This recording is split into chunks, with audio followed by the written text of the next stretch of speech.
Now, what goofball FIA ruling is this that a GT3 specialist can come in and run the number one first time of asking?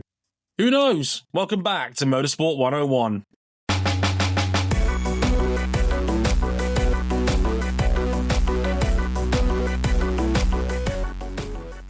Good work, Mr. Buckley. Good work. Welcome back to episode 584 of Motorsport 101. I'm your friendly neighborhood host, Dre Harrison.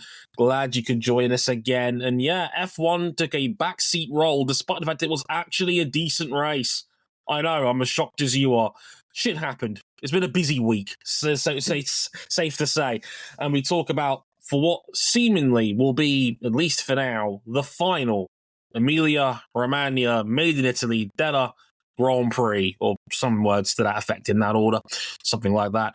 We'll talk a little bit about that in a bit. We'll talk about how a GT3 driver known as Franz Hermann came around and shocked the world by going around the outside of Oscar Piastri into turn one on lap one of Imola and how that goes down. We'll talk about McLaren, the battle at the front, how the tyres came into play. We'll talk about how this is probably Imola's final race. And of course, we'll catch up a little bit on what I like to call FIA bullshit. Because that's always a fun topic. Isn't that right, guys? Isn't that right, Cameron Buckley? It feels like we're always chasing some level of FIA bullshit. Hello, all listeners out there. I didn't even get to mention this on the IndyCar Indy 500 preview review of qualifying. But I'm just here just wiping out the buffet at Rinus VK's funeral, seeing him start on the last row. Oh, this food's... forgot who died. My man is gorging on funeral. Are you happy now? Are you content after last year? My hating is not complete yet. I'm not sure it ever will be. I will know peace when Alex Pillow's face is on the Borg Warner and not a moment before. I see. RJ O'Connell, have you ever hated anything with that kind of contrition? Nobody that actually competes in major motorsport can say that. It's a lot of people that are in office, a lot of famous people that don't work in the motorsport sector. Also, to anybody who's listening to this, you're likely indulging in like one of the biggest days of motorsport. Indy 500, Monaco Grand Prix, Coke 600, MotoGP at Silverstone. It's a great weekend. I thank you for taking a little break from it to listen to us. One could even call it a weekend of classics. Even a day of classics. Man, could you imagine? That's one way of looking at it. Well, certainly, given it's probably going to be the final day of classics we're going to have in the modern age, given Monaco probably won't be in the same place next year. But hey, we'll see how next year's F1 calendar shakes out. They're moving it off to the coast of Florida. Shut up, you. Right. Let's get into the places you can find us real quick. We're on youtube.com/motorsport101. We're on facebook.com/motorsport101. If you want to follow us on Instagram, you can at motorsport101pod. It includes highlights of all of us in all our glory. We are indeed now partly a visual medium. You can also follow us on Twitter at motorsport_101, and you can follow us all personally on Blue Sky at cbuckley917, RJ O'Connell, and me, Dre Harrison. Of course, you can check out our website, motorsport101.com. Check out the blog section for a full review of all of IndyCar shenanigans, as well as this very race at Imola, and of course, all of the day of classics when that rolls around this weekend. Going to be a fun time. Of course, if you're really lucky, you can back us financially on Patreon, patreon.com/motorsport101. $5 gets you early access to all of our podcasts. You can upgrade to the $10 tier to listen to these episodes live as they are being recorded, including guys in the chat like Emma is and Ghost Raptor is right now. They've been here so long they still have to pay rent. They've been here for so long now already. But I hope you guys enjoy the show. Right, without further ado, let's get into the Grande Premio on my Emilia-Romagna Grand Prix.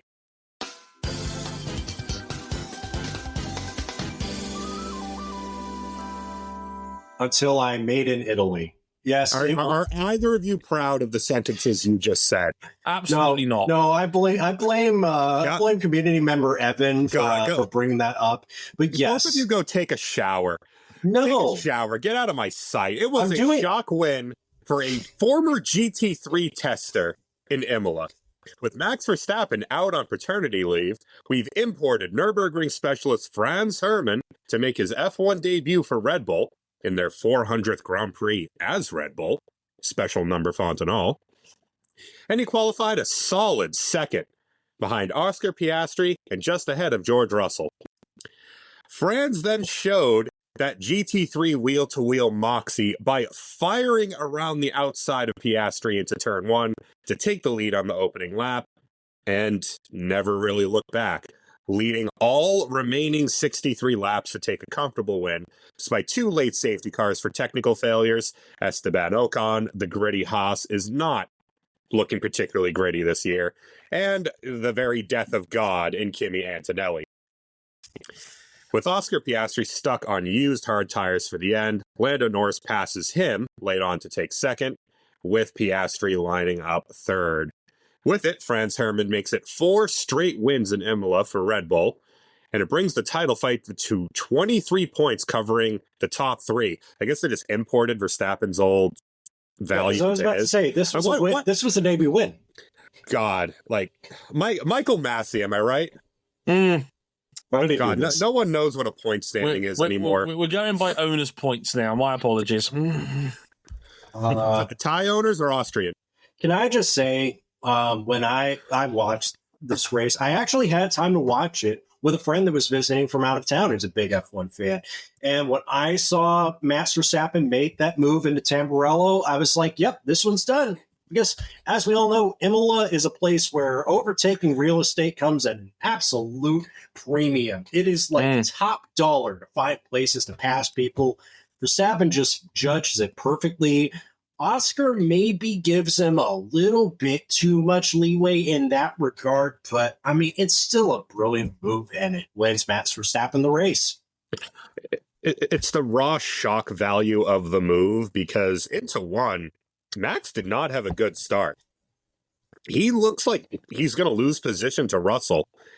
And then he breaks a good, 10 meters later than everyone on his inside, still makes the turn, and just fires it across Piastri.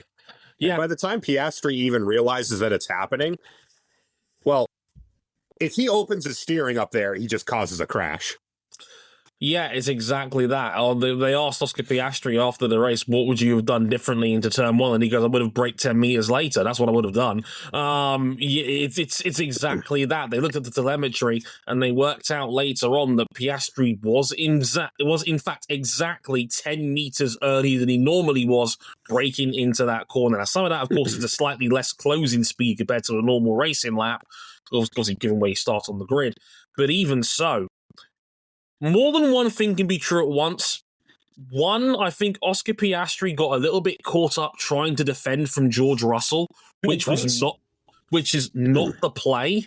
As far as I'm concerned, if I'm in a battle of who I'm more worried about defending, whether it be George Russell or Max Verstappen, I'm taking Verstappen every time.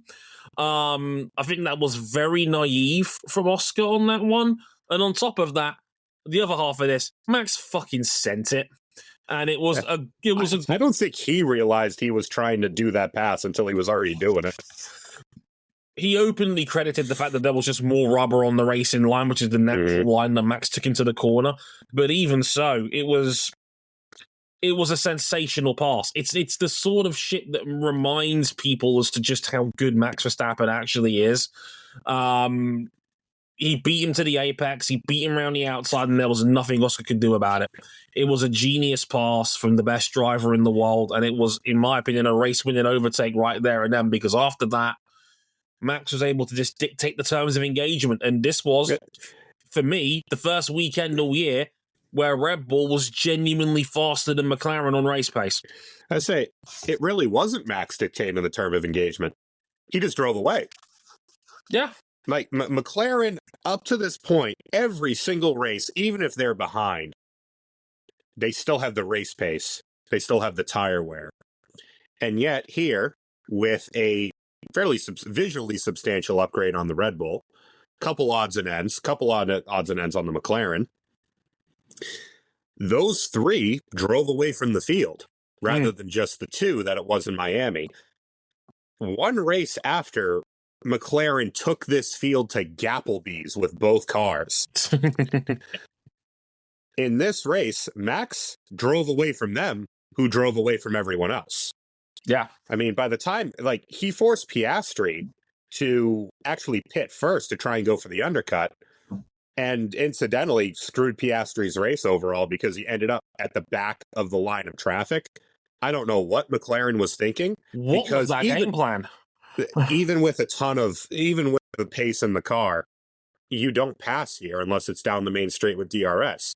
And it just, it completely dismantled his race.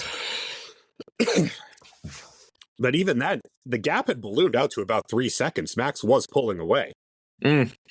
Oscar could not stay with him. And like you said, like, I think the game was given away when there was a radio message broadcast around lap, I think it was 12 or so, when Oscar straight up tells the team, I think plan A might be ambitious here, mate.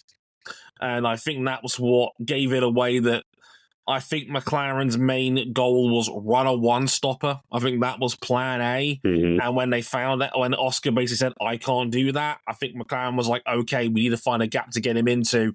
The problem was there wasn't really a gap. By the time he had his pit stop, he's coming out only 2 or 3 seconds behind. I think it was Yuki Tsunoda at the back of that train when he comes out. And you've got to remember as well, Imola is the longest pit lane we go to on the calendar. It's a 28-second pit stop here because it's so long. It's almost the entirety of that front straight that they have. So it's longer than the actual pit complex, which is somewhat unique in modern F1. Like by a margin, like you're still traveling at pit road speed a few seconds after you leave the pit area. It's such a big penalty to take an additional pit stop. And Max's tires just didn't drop off. It was Mexico 2022 all over again. He's still just running laps on those mediums. Yeah, just it's strange given the way this season's played out. This is the first time all year that McLaren, I think, has just been genuinely outgunned all year long. And like maybe Saudi Arabia plays out differently if it wasn't for the penalty, because Max was a little bit quicker. I don't know how much of that Piastri had in hand in the back half of that race once he got track position back. Japan, we all know McLaren was on par, if not quicker, but obviously faster. You can't pass there. But track position was obviously dominant there. This was McLaren being straight up outgunned, and there was nothing they could do about it. Like, Norris was only breaking even in the first half of that race, and even with the safety cars coming around, there was no stopping Max, because once Ocon's car breaks down and we go to VSC and Max gets a free pit stop out of it, the race was effectively over right there and then. Yeah, because Norris was a further 10 seconds back. Norris had to get through Russell early on in the race. Was able to. Mercedes got shot to pieces by those two teams at the front this weekend. Probably their worst weekend so far this year. But even then, like, Norris is told to basically empty the clip and then pit, and he still doesn't. It takes a couple tenths out of Verstappen. Red Bull had the legitimately faster car, at least in Max's hands here. The little mistake through the Variante Alta probably cost him pole, because it was about 3.5 hundredths of a second. On the evidence of this one weekend, and it is one weekend around a track that we know Red Bull likes, this upgraded RB21 is something that can at least fight McLaren over a race distance. The difference with Saudi is that Saudi had no tire wear. No. Here, the tires were screaming for mercy, all three compounds, all throughout the weekend, the debut of the new C6 compound, and Red Bull went bar for bar with them across a race. I do find it funny that in a race where we get a brand new, softer compound, that the medium tire is the preferred tire for time trials, you can only laugh. The new soft... genuinely, 2 sectors. That was it. That's all it had to give. It's not like my guy Yuki Tsunoda was doing much part in time trials. Whopper of a crash. Oh my Start God. from the pit lane, fought back to finish 10th. I'm just thinking, man, if only he didn't have to start so far back. Yeah, now, Tsunoda for me as a fan right now is I'd follow him to hell. I just wish he'd stop going there. I forgot to bring that up in the Indy 500 preview because this accurately describes me as a Joseph Newgarden fan, but that's besides the point. Yuki was lucky to salvage points out of this. Now the conversations are starting. Like, is there anyone fit enough for the Red Bull second seat? I don't know, man. I mean, hey, you got points out of a pit lane start. Something. First of all, yeah, as Yuki at least salvaged a point out of this mess. I would say Isaac Hadjar, who was in the points again this weekend, is very quietly having a very good rookie season right now. Yeah. I fear he's having too good of a rookie season so far. Get in that Red Bull, burn him out. No, we are not doing this. Do it. It's aggravating too because through practice, Yuki looked all right. And in race trim, when he was in clean air, Yuki looked all right. But he turned the car inside out in Q1 in his first flying lap. Yeah, it ultimately sets you back in a place like this. Monaco will be the same. Hopefully he has a good qualifying result. I hope. I would hope so too. This was also Red Bull's 400th Grand Prix for us. That's why we had the cool old school numbering back on the car, which was a nice touch.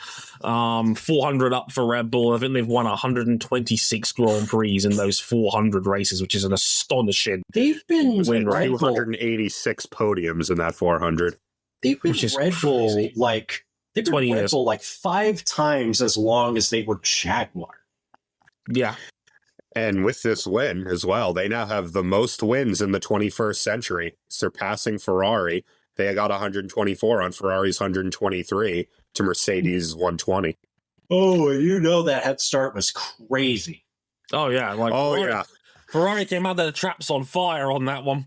I'd say it's kind of scarier looking at Mercedes achieving 120 since 2012 was the first time they actually won one of the damn things. Yeah. Like that was their first win as the Mercedes factory team we now know them today, and they basically have won 120 Grand Prix in 12 years since. And there was a couple of real down years in there at the end. Crazy to even consider. And yeah, the championship as it stands right now, there's only 23 points covering the top 3 at this point. Max is not going away here. He's 22. He's 22 points, I should say. Actually, Piastri's on 146. His championship lead's been reduced to 13 points over teammate Lando Norris. Max is another 9 back in third. This is game on if Red Bull can keep this up. And again, we mentioned before, we've got Spain coming up in 2 weeks' time. That's the key flexi test round. McLaren has not put Max away yet, and this could be a problem. And the thing to really look at here is that you look at ultimate lap time. You look at what Max has gotten a couple poles this year because McLaren hasn't put it together. But almost every race up to this point, if you put McLaren's best sectors together, they're ahead by about 2 to 3 tenths, universally, pretty much every single race. Well, here was 5 thousandths between Oscar Piastri and Max Verstappen's ideal lap times. That is the telltale. That if this is legitimate and we need a bigger sample size, we really need to go to Spain, which is the everything bagel track with extremely high degradation. If they're competitive there, if McLaren lose anything from that flexible wing technical directive, of which we got a couple secret ones last week of technical directives around wheel and bodywork construction, they don't have any safety margin anymore. I hope they have a way to make that quick without flexible wings. Because, and as Christian Horner quite rightly pointed out, McLaren have got two dogs in the fight, and that is also inherently a problem, given they both are gunning for their first World Drivers' Championship. They are going to take points off each other. They just did. They just did on Sunday.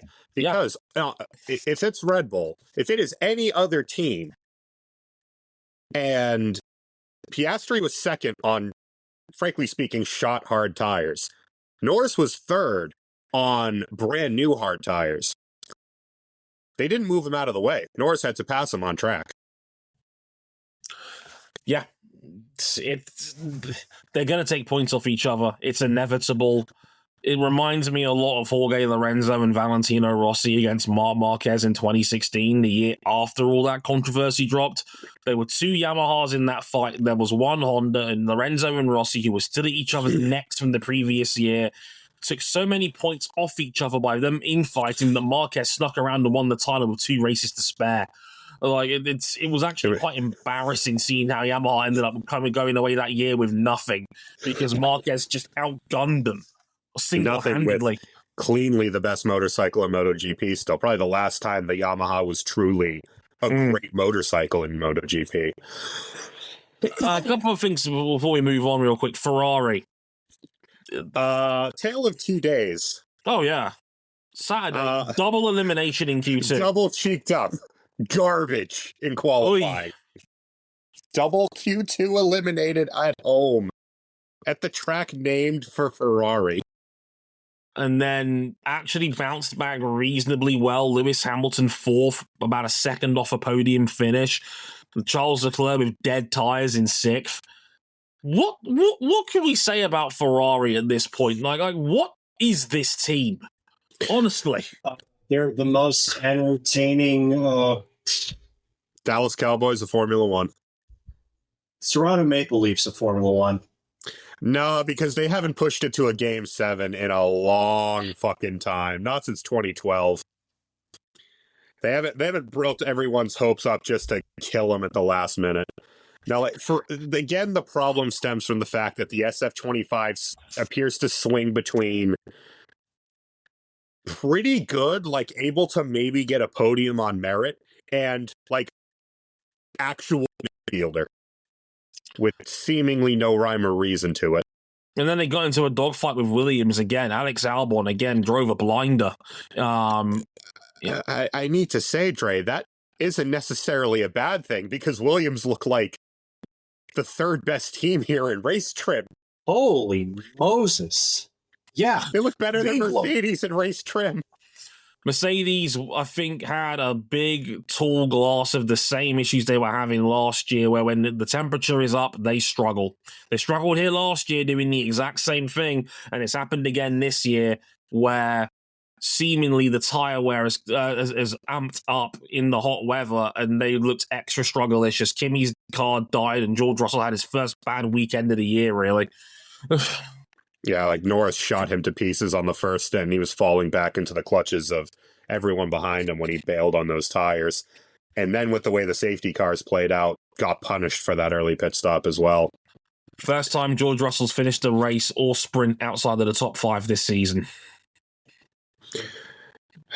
If with big changes on the Mercedes this weekend, they're going to hope that this is just a blip, as will McLaren. To talk to that Ferrari-Williams battle, how about that final exchange between Charles Leclerc and Alex Albon? It's a tough one, this one, because I think it's right on the line of what I would deem acceptable or unacceptable.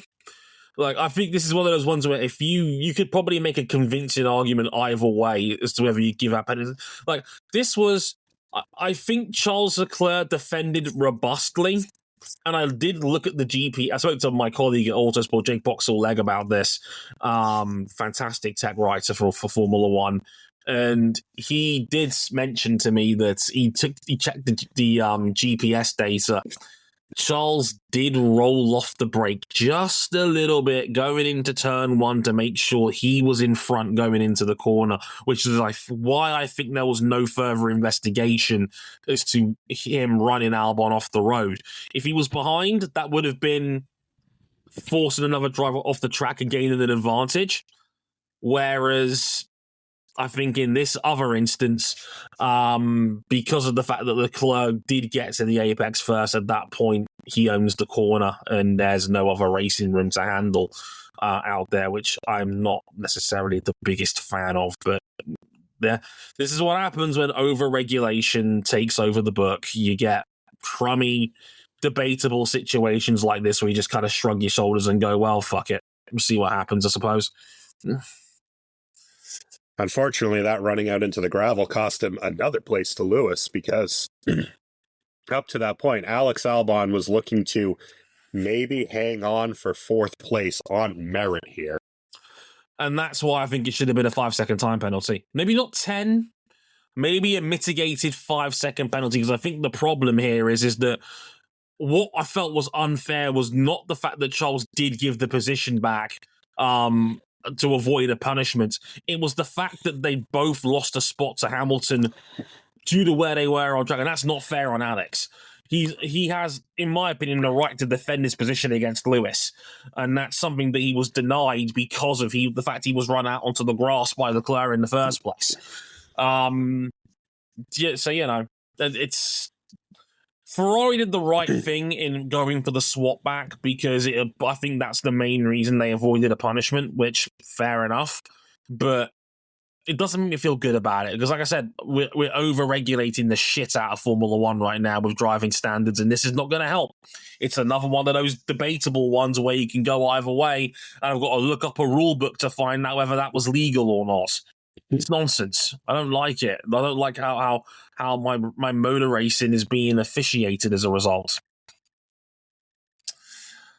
Anyway, this was also likely Imola's final Grand Prix. Their contract expires at the end of this season. They got an extra year due to the act of God that was the horrible and tragic flooding that we had in 2023. That sadly claimed multiple lives and obviously horrible damage to a beautiful part of the country. This is the last one by the looks of it. It's almost certainly not going to be renewed. Are you going to miss it, gents? It's tough because, like, it's a very pretty track. I think for a long time, it had always been remembered as Imola, the place where Ayrton and Roland died. And, you know, there is a lot of death at other tracks, but like here, it seemed to stick. Why wouldn't it? It was the worst weekend in modern Formula One history. Never shook that reputation. It was always a tough place to race, even immediately afterwards. They made modifications to the track that made it a very tough place to race. It was always a tough place to race. It got even tougher to race. Races weren't necessarily exciting. It went away. COVID brought it back. Very fortunate to be on the calendar this long. Looks like it's still going to be part of the World Endurance Championship calendar going forward as the de facto Italian round. I don't know, man. It's very pretty. It's also very not suited to modern F1, though I don't think that's necessarily all the track's fault. It's very old school in that sense. It's a very racers kind of racing track. Very high risk, very high reward. To pass here, you do have to really work someone over. You have to earn a pass here. Fortunately, with the perception around DRS passes, it's the only real way to pass here, unless you're chasing a Mercedes on dead tires. But I do like this track, and I do love watching cars go around it. For me, again, it's a very old school kind of racetrack, and it's a vibe. And I do like that away from the more glitz and glamour of places like Miami. Yeah, because this is the thing. It's less refined, and I think that's an endearing aspect of it. It's come up a lot when we realize that, like, wow, this might be the last race of Imola. It's like, oh man, we're gonna get rid of places like this that have heritage and value and culture for more cookie cutter street tracks in a place where we think that they don't know what a car is.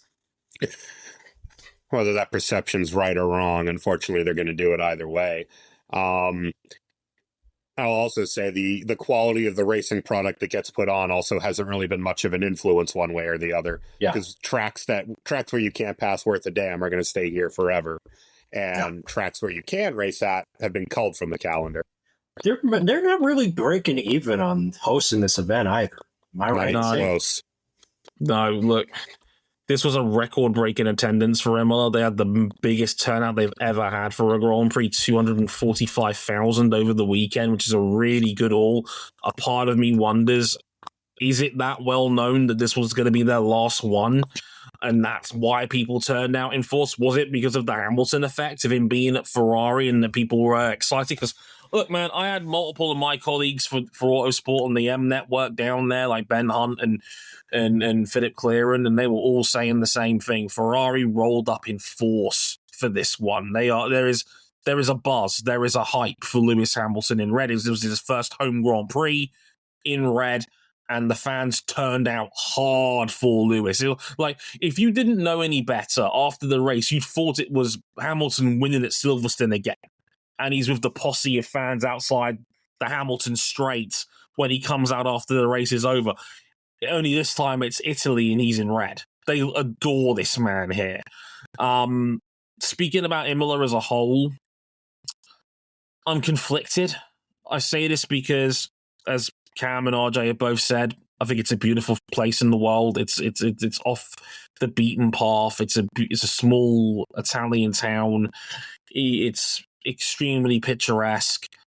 I love seeing cars go around it. It is a proper driver's circuit. I've time trialed many a lap around Imola. It's fun as hell. It's a wonderful racetrack to drive around. But even in its heyday, it wasn't a track known for great racing. I said it in my written article. The biggest highlight of Imola's racing history that isn't sadly a fatality was probably Alonso Schumacher in 05, mostly because Schumacher couldn't pass Alonso. Now, if that is the highlight of your time as a racetrack, I'm not sure that's the endorsement you think it is. With a hurt engine as well. Me cradling my broken MP420 at the side of the road again. But yeah, like if that's the highlight of your racing as a track, I don't think that's the endorsement that you think it is.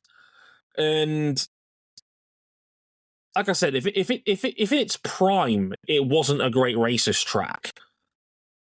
Now with these bigger, heavier, more downforce laden cars, it's a struggle. Like, this was a surprisingly good Imola race because of the strategic elements and the fact that there was passing into turn one. I enjoyed this Imola race. It went out on a high. I will certainly give it that. But from an economic level as well, this is not what Formula One wants its race weekends to be. No. And like, right, it has a lot of the same hallmarks as Suzuka has around in a lot of ways. The nature of the track, the history of the track. Except it doesn't have an involved automaker in Formula One, one of the biggest in the world, bankrolling it. That's the thing. Like, this is also a second home round for Ferrari fans. But because Ferrari bankrolling it. No. That's the difference. And also, like, golly. Monza has a lot more cachet in the bank. And Monza hasn't always been guaranteed on this calendar in recent years. Yeah. Monza has had to fight for its own existence for many, many years. And it keeps being saved at the 11th hour, but it's also been vulnerable to potentially being chalked off. Imola got back on the calendar due to party favors. It was prepared to help Formula One out in a difficult time where they didn't have a lot of places they could race. So it made perfect sense for an off the beaten path, low turnout paddock in Imola to host a Grand Prix, and it stuck around as almost like a thank you for them coming through to support Formula One. But Formula One has outgrown Imola. From a racing standpoint and from an economic standpoint, it has outgrown the need to race in San Marino. We know where this calendar is going. It's going towards rotation. Zandvoort is already dead. Paul Ricard is gone. Belgium's going to be part-time from 2027 onwards. And it's looking likely we're going to be in Thailand next year. Oh, we're going to race at Chiang? No, we're going to race on the streets of Bangkok. Yeah. Because that's what Formula One wants its product to be. It wants to bring racing to the streets. It wants to get people going for a big party in a big city center, to get people excited, to get people rolling out in the hundreds of thousands for a big fancy event. Ideally, one they can self-promote themselves, like with Vegas. And they want to get that big city buzz. A bit like how, hockey has their classic game outside, or that now we're getting more and more NBA and NFL games being played in the British Isles and other places.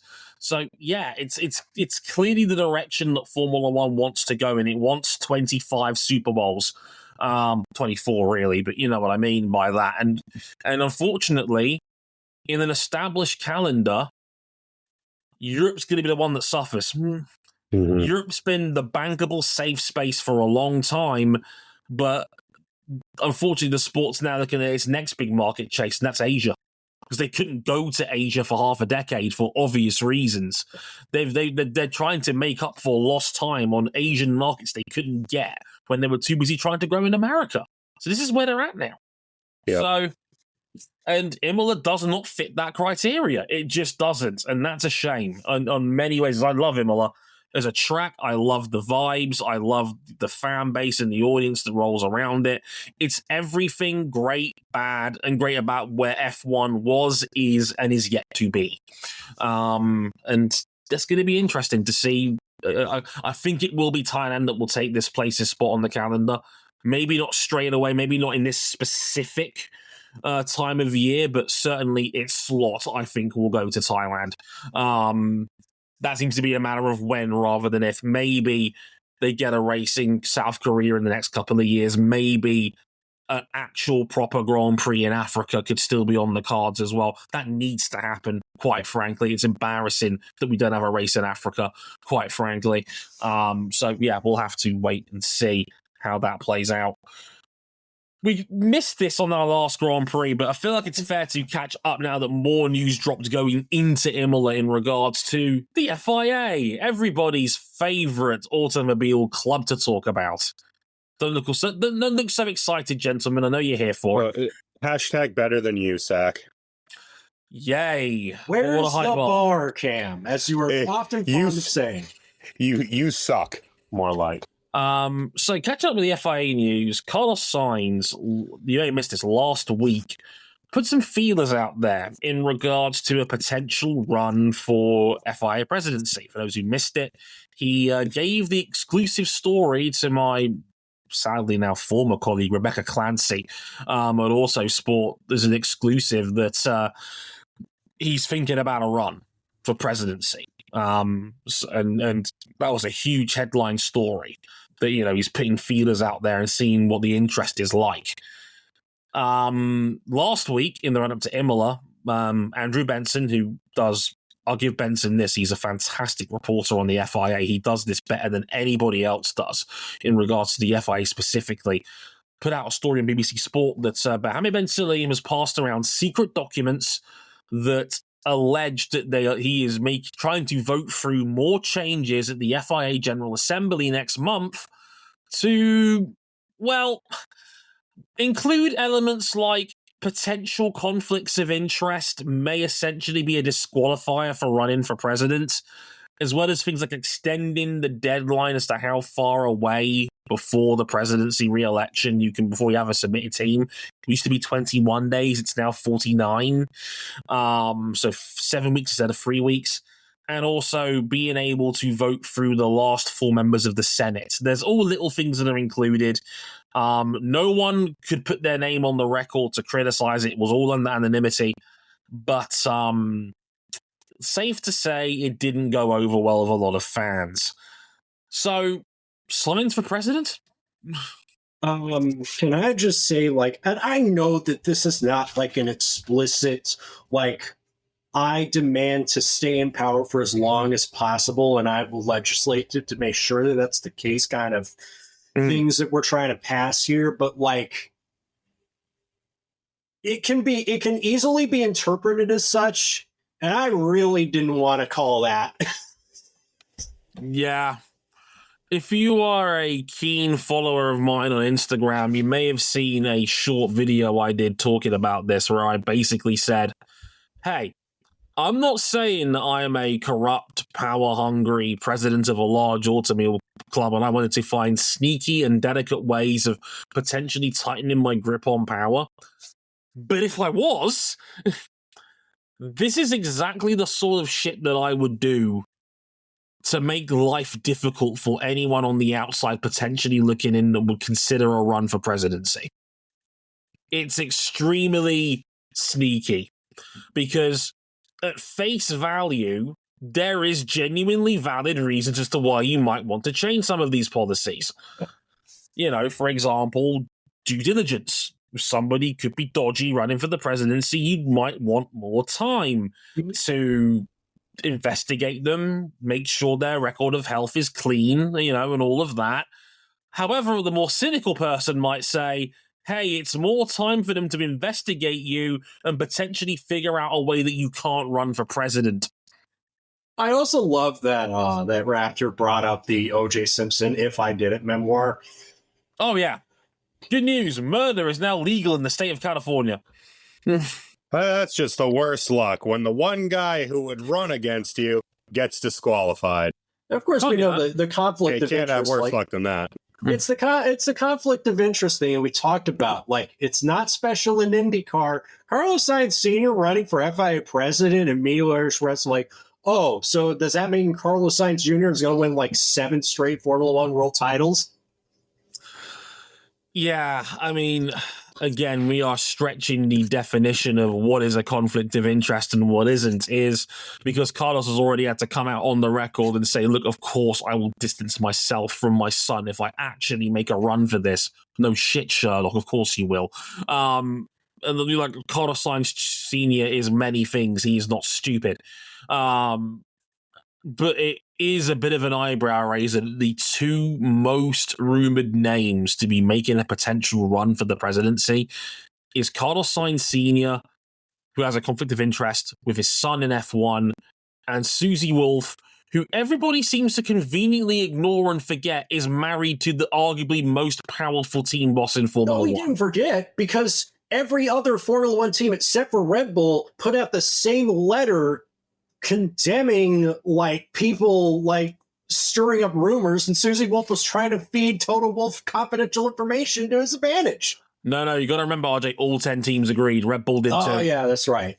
Yeah, it wasn't Christian Horner kicking up a stink on this one. It was genuinely the grid unanimously thought this was fine. Yeah, which is more than I thought, to be honest. But look, I didn't agree with that Business Week article. Yeah. However, scummy rag. There is a jizz rag of an outlet. That's an insult to jizz rags, honestly. However, I don't think it's appropriate that someone that is married to a Formula One team boss can run for presidency. That's a different ballgame than the one that was being alleged in this instance when Motorsports, that terrible F1 business rag, put out that story. It's a different ballgame entirely if you're running for the presidency. And in my opinion, I don't think that can fly, personally. In any case, if our choices for FIA presidency is Mohammed Ben Sulayem, a man who has done every trick in the book to cling on to power, has never seen a fight he won't pick, who has used V10s as a shield to try and earn public favor, a man who has run multiple senior members of his cabinet and Senate out of the company, as well as race control We're running out of people to do these jobs. And all of that. And it's either him or the man who did a blackface commercial to help sell his go-kart track. Fuck me, is this the best motorsport can do? It absolutely is, man. Like, I think we should nominate Tim Cindric. Oh, I hear he's got a ton of time. Plenty of time now. Like, honestly, if this is the best we've got, then we are fucking screwed. honestly. I don't like to be cynical about stuff like this, but like, man, things outside of motorsport are not really raising my spirits. Look, that's the thing about it. Mohammed Ben Sulayem's manifesto when he ran was it was genuinely good. He was trying to make the FIA more diverse, and in fairness to him, he has. He took on FOM over expanding the grid, and he ultimately won in that instance. It's just everyone had to agree to kick Michael Andretti out the back door. Let's put it this way. I have it on good authority that when Graham Stoker, who was Jean Tot's deputy, ran for presidency against Mohammed Ben Sulayem, he had his pants pulled down because he didn't realize how popular MBS was in the presidential run-up to the election. It was apparently humiliating. He had his arse beaten, how it was. 4 years later, we can't wait to run this man up out of the paint. Jesus Christ. And I don't hate everything Ben Sulayem has done for the record. I am not that person that's just going to dunk on everything. He has done some genuinely good things as FIA president, including diversity. He's trying to make the FIA more profitable, which is ultimately a good thing along the whole. He's pumped a lot of money into grassroots motorsport and women's funding as well for things like go-karting, etc. And he's genuinely used his platform to try and push social media sites into trying to kick out racial abuse. These are objectively good things. From a nuance-based standpoint, I don't entirely hate this man's presidency. However, he is also coming off like a power-hungry dictator. Yeah. And that is something that cannot fly with me. Among the other bad optics of his presidency, it's like he doesn't have the benefit of the doubt anymore. No.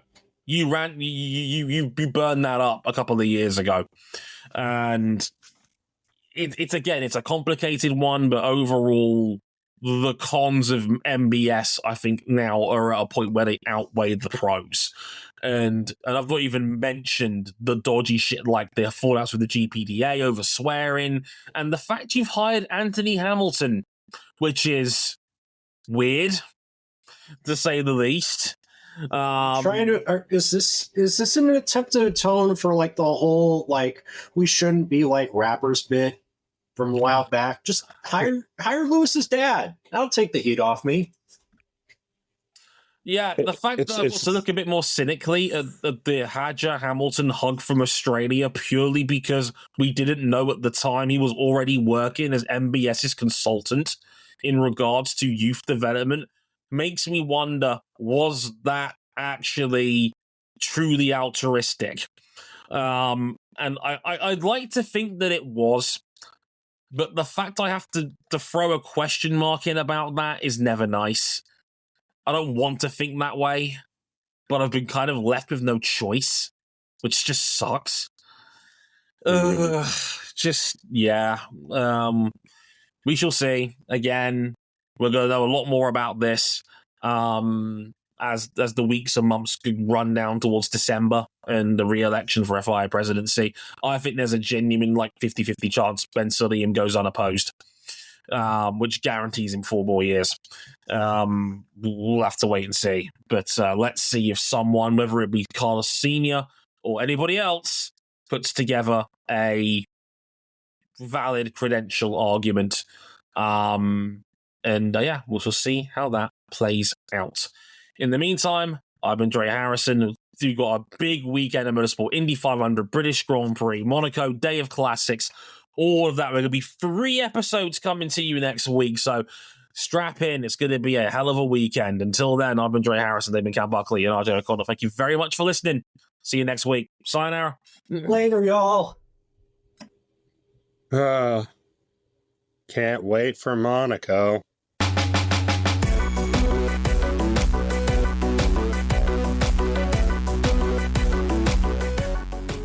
Red flag on the opening lap, anybody? All I'm going to say is those turn 1 steak and shake shots are going to hit so different now that we know what that company's like. P.S. Please stop racially abusing Jack Dillon and Niki Tsunoda and their families, Colapinto fans. You're better than that.